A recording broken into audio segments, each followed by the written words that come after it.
Kailan kaya ako magkaka-boyfriend? Bakit di mo subukan yung speed dating? Yung pinsan kong tulad mo, doon nakahanap ng boyfriend niyang tulad mo. Speed dating ng mga taong tulad ko? Hindi ko yata magugustuhan kung katulad na katulad ko rin.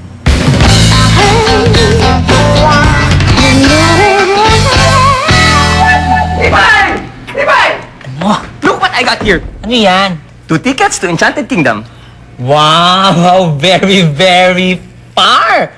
Ang layo dyan magbiyahe. Nakakahilo. Kahit cute ka pa at pilitin mo kung pumunta dyan, di ako sasama sa'yo. Pipay, this is not for you. This is for Amanda. I'm just here to ask your feminist opinion. Do you think she'll like this?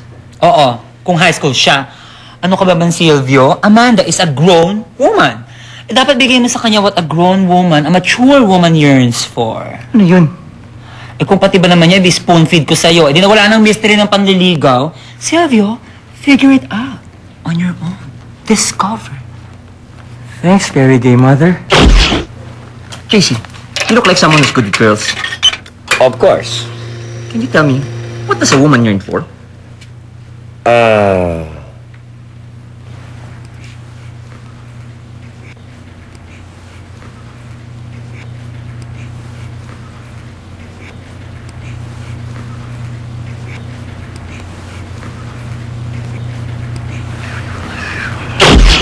All girls yearn for one thing.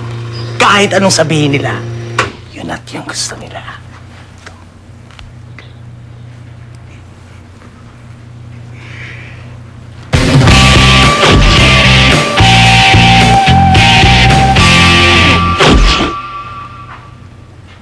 Amanda, Silvio? something to show you. Ano yun? Jan! Ano yun? Ticket? Ticket? Oy, tinali mo na rin yung bala ko. Yung sinabi mo kay Pipay. Huwag ka magalit sa kanya, ha? Kasi, naikwento lang naman niya sa akin na balak mo nga akong dalhin sa Enchanted Kingdom. Huwag ka maniwala sa sinabi niya, ha? I think it's cute. I love it. Amanda, actually hindi na to tickets for Enchanted Kingdom. It's something that is much, much better. Ano yun? Something a mature woman would yearn for. Cha-chang! A 10% discount card sa Go-Go-Tel. Silvio. Amanda, alam mo, buti na lang hindi ka pumayag. Oo naman.